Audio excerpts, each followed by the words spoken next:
The text this morning from the epistle is from Romans chapter 8, verses 12 through 17. The writer of Romans writes this: "So then, brothers and sisters, we have an obligation. But it isn't an obligation to ourselves to live our lives on the basis of flesh or selfishness, as the Common English Bible puts it.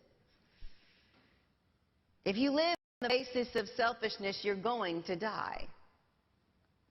But if by the Spirit you put to death the actions or cravings of the body, you will live.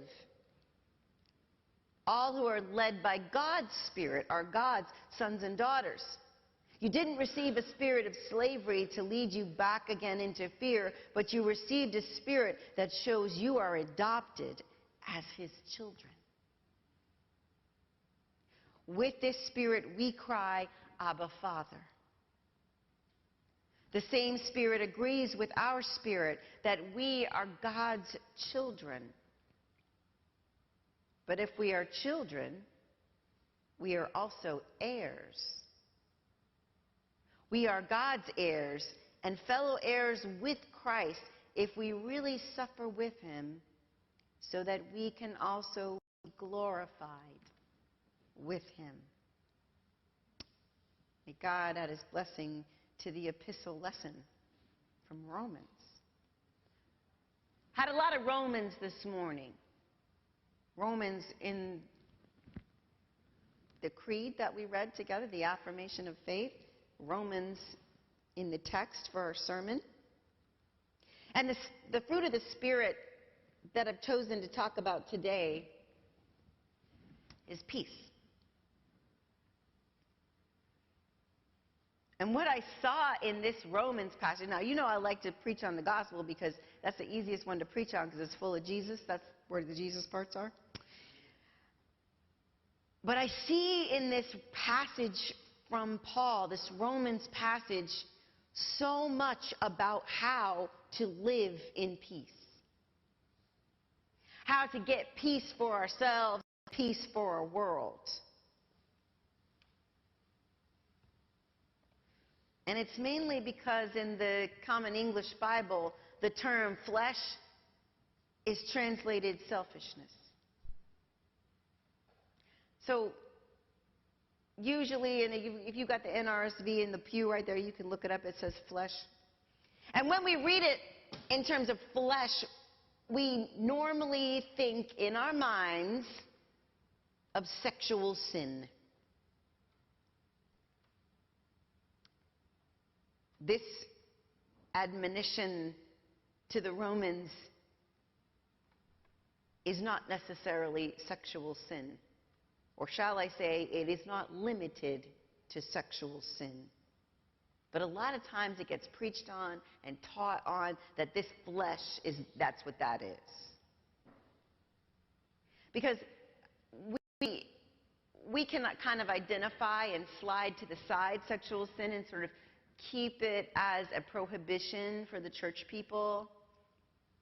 But like using your body in other ways that doesn't really treat it well is okay. You know.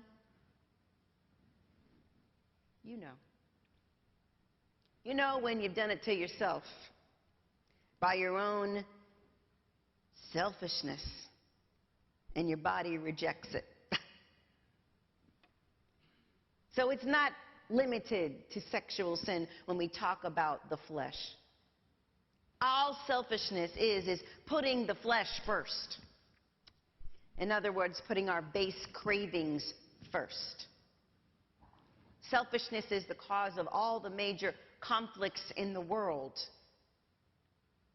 and all the major conflicts in our interpersonal relationships. I don't feel like it. I don't want to do it. I don't want to deal with this right now. I am just going to ignore everyone or lash out at everyone, or you fill in the gaps. So in this translation, We are not to live our lives on the basis of selfishness. If you live on the basis of selfishness, you are going to die.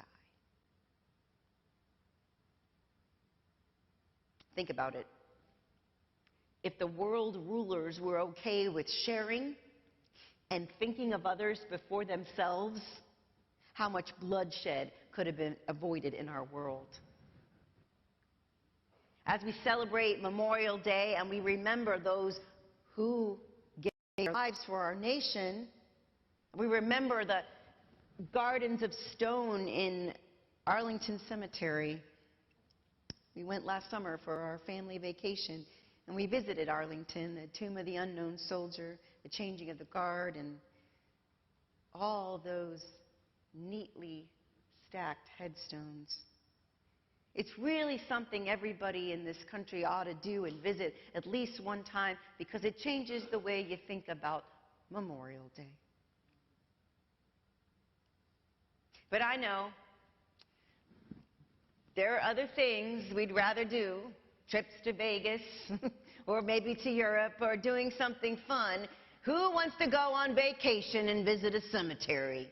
Well, sometimes you got to put yourself aside and do something that means more than what you want to do in that moment. And I know that is really cultural, especially in our world today. It really is. I think about the man in my neighborhood who put out all the flags in front of his little apartment. He stacked them all up, and he was out there all day in the heat just to make sure people knew that they needed to remember this day. Do you think he really wanted to do that? He was less selfish in that moment. He could have been in the house streaming H&G TV. But no, he was out there doing things that probably hurt his back. But think about it. In terms of war and in terms of conflict, if we had less selfishness, we would have more peace. And this passage also directs us in the second half to the idea that we belong in God's family. So the admonition, first of all, is that we have an obligation not to live for selfishness. And that we also need to understand whose we are, the family that we belong to.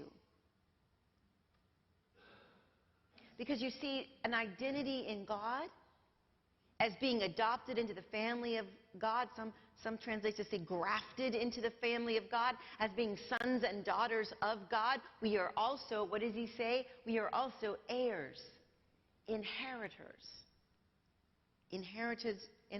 of God's Spirit.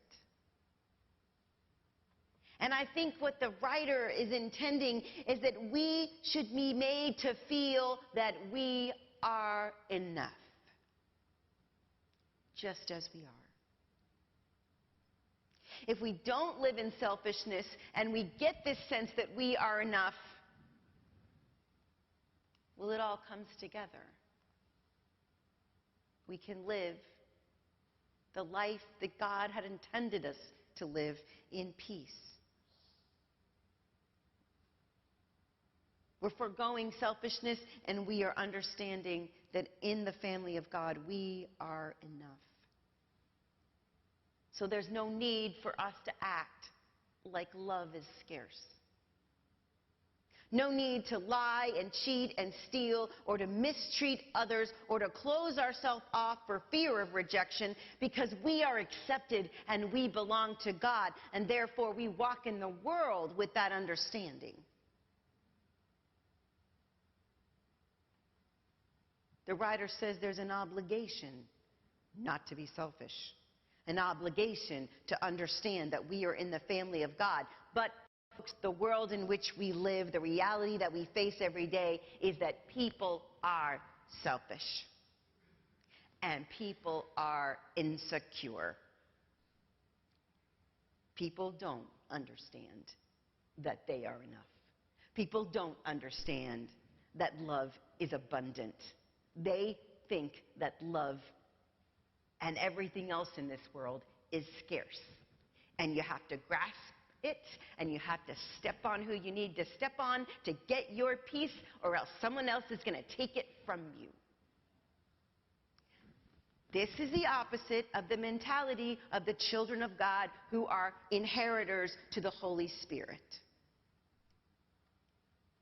People who live with a sense of self that includes being an inheritor of God's Spirit, being a child of God, belonging to that as our father and mother, being raised in that. People who understand that don't have this sense of scarcity. They don't have this sense that somebody's going to come and take it from you. They don't have this sense that I have to be on top of the world or project that in order to be loved and liked. People who are children of God receive that they are enough. We are enough.